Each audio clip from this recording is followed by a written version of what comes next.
back at it again, and we have to circle back to a story that we talked about not very long ago. Mayor Eric Adams. Like, share, comment, and hit that subscribe button if you are new. And before we hop into it, I'm going to play this one clip because I think it's really going, in my humble opinion, right, I think it's going to highlight why what's happening is happening. Check it out. Support. And let me tell you something, New Yorkers. Never in my life have I had a problem that I did not see an ending to. I don't see an ending to this. I don't see an ending to this. This issue will destroy New York City. Destroy New York City. We're getting 10,000 migrants a month. One time we were just getting Venezuela. Now we're getting Ecuador. Now we're getting Russian-speaking coming through Mexico. Now we're getting Western Africa. Now we're getting people from all over the globe have made their minds up that they're going to come through the southern part of the border and come into New York City. And everyone is saying it's New York City's problem. Every community in this city is going to be impacted. We had a $12 billion deficit that we're going to have to cut. Every service in this city is going to be impacted. All of us. And so I say to you, as I turn it over to you, this is some of the most educated, some of the most knowledgeable, probably more of my commissioners and deputy commissioners and chiefs live in this community. So as you ask me a question about migrants, tell me what role you played. How many of you organized to stop what they're doing to us? How many of you were part of the movement to say, we're seeing what this mayor is trying to do, and they're destroying New York City? It's going to come to your neighborhoods. All of us are going to be impacted by this. I said it last year when we had 15,000. I'm telling you now, with 110,000, the city we knew we're about to lose. And we're all in this together. All of us. Staten Island is saying, send them out to Manhattan. Manhattan is saying, send them out to Queens. Queens is saying, send them out to Brooklyn. No. It's not the game we can play. Open the floor up. So that is one of the couple of speeches that I think got Mayor Eric Adams in a little bit of hot water because he said what is not allowed to be said. It's a problem. The likes of which we've never seen before. It is going to destroy what was once a great American city. I'd argue it already has. The damage is already done. They're already there, right? You're already scrambling to try to move money around. So I think the damage is already happening, right? Now, of course, in my humble opinion, I got to say that. I know people ask, why do you say allegedly? Or, in my opinion. I mean, isn't it obvious? Because I have to. But for those that are asking, right? So when we talk about this issue, in my humble opinion, of course, I think this administration had a problem with him saying the quiet part out loud, calling them out on a stage like that where everybody's watching, everybody knows about New York, everybody knows who Eric Adams is. He's probably, if not the most famous mayor in the world, he's second, right? It's top two. I can't think of any other mayor in America that's more well known than Eric Adams. I'm sure there's somebody I'm forgetting about. Maybe the mayor of Chicago. I mean, not even him because he's new. People knew the last mayor. I'm gonna be nice. Almost called the last mayor by her nickname. Yeah, probably the most popular mayor or the most well known. I won't say popular. So when you have that going on top of everything else that's going on with your administration, it looks real bad. And you know Biden's response recently? Check it out. Breaking news, New York Mayor Eric Adams confirming that the FBI has seized a cell phone from him as part of a federal investigation. This coming just days after FBI agents executed a search warrant at the home of Adams' chief fundraiser. ABC News senior investigative reporter Aaron Katersky joins me now live for more. Aaron, so what's the latest here? Well, we're told that on Monday, after an event at NYU, FBI agents approached Mayor Eric Adams and demanded that he turn over 2 cell phones and an iPad, the electronic devices that he had on him at the time. We're told the mayor complied voluntarily, and it followed the mayor apparently learning that an individual who was not identified had acted inappropriately. He or his campaign or his attorney had reported it to the FBI, and that's when the agents showed up to demand a search of his phones and his other electronic devices. There's no word on who this person that the mayor reported was. The mayor himself has not been accused of any wrongdoing. But Alex, this all has to do with an investigation into campaign contributions being led by the FBI and federal prosecutors from the Southern District of New York. At issue is whether illegal foreign donations from Turkey were somehow injected into the Adams campaign through a Brooklyn construction company. Interesting. Well, and Aaron, I mean, how is the mayor responding to this? The mayor put out a short statement to say that he is going to be complying with any investigation and that he has followed the law and that he has done nothing wrong.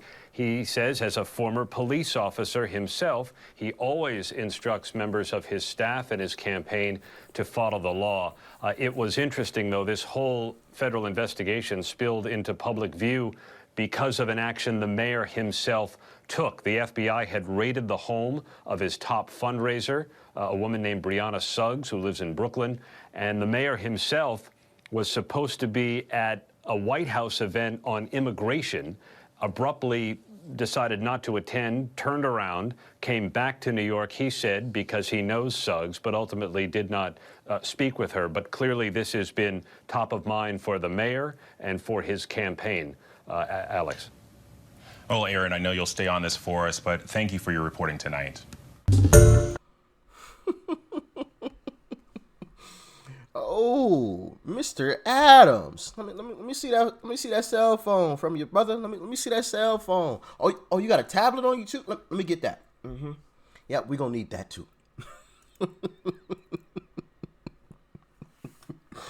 You know, and it's quite funny that this is happening because he did a recent press conference where he still stated the issue, but he changed around his wording. Check out this clip of Mayor Eric Adams. And we'll open the floor to any questions. Great. Charles?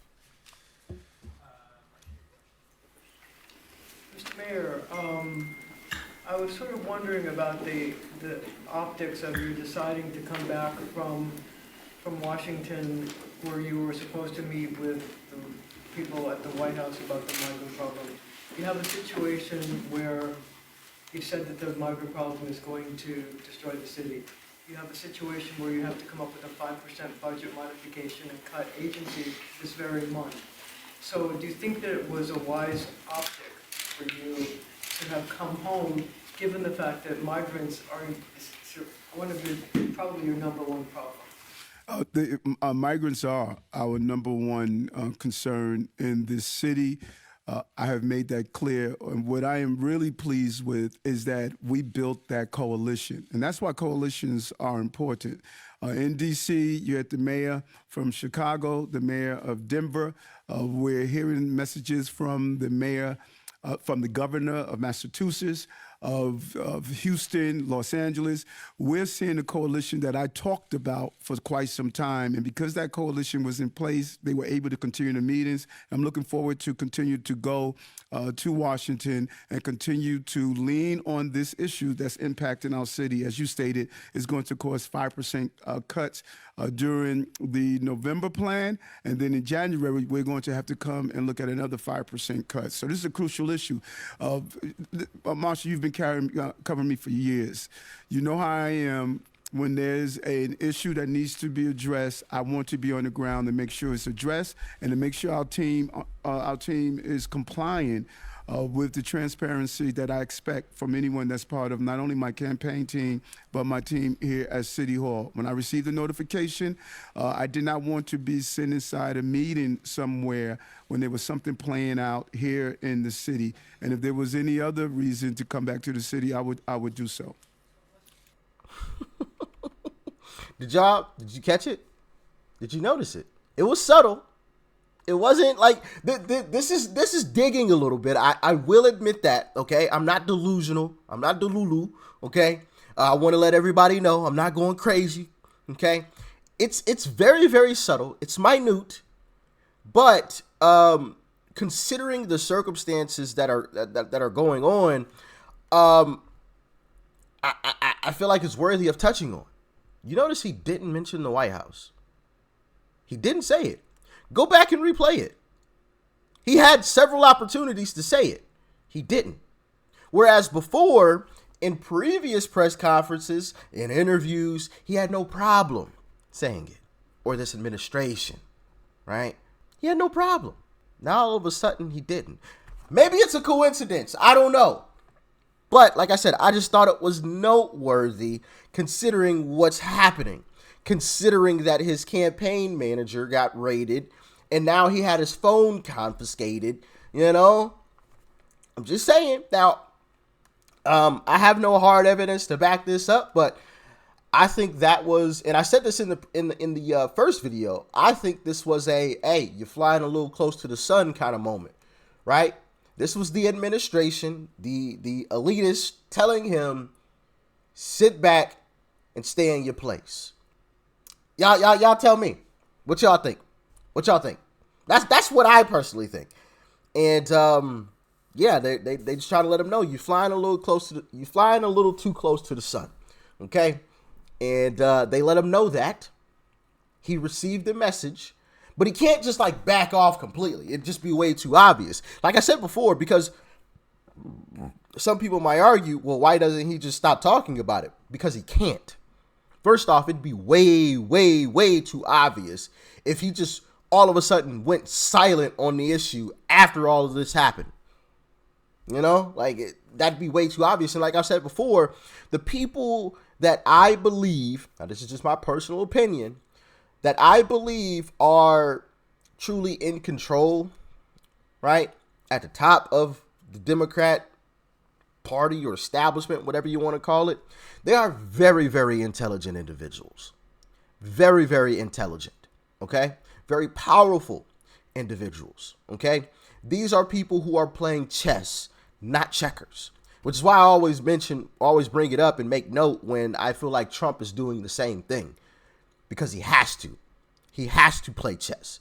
Like the whole abortion issue. I feel like he has to say and do the things that he's doing, because if he doesn't, he'll lose. I'll spare y'all from that whole conversation. I've already talked about it. Matter of fact, in a whole video. You can check it out. I believe it's titled Trump is Right or something, or that's the thumbnail. I can't remember. But anyway, yes, so these individuals are very, very intelligent. So they know that they have to, in my humble opinion, let him know to stop, but not stop completely. Tone it down, pull it back, rein it in a little bit, okay?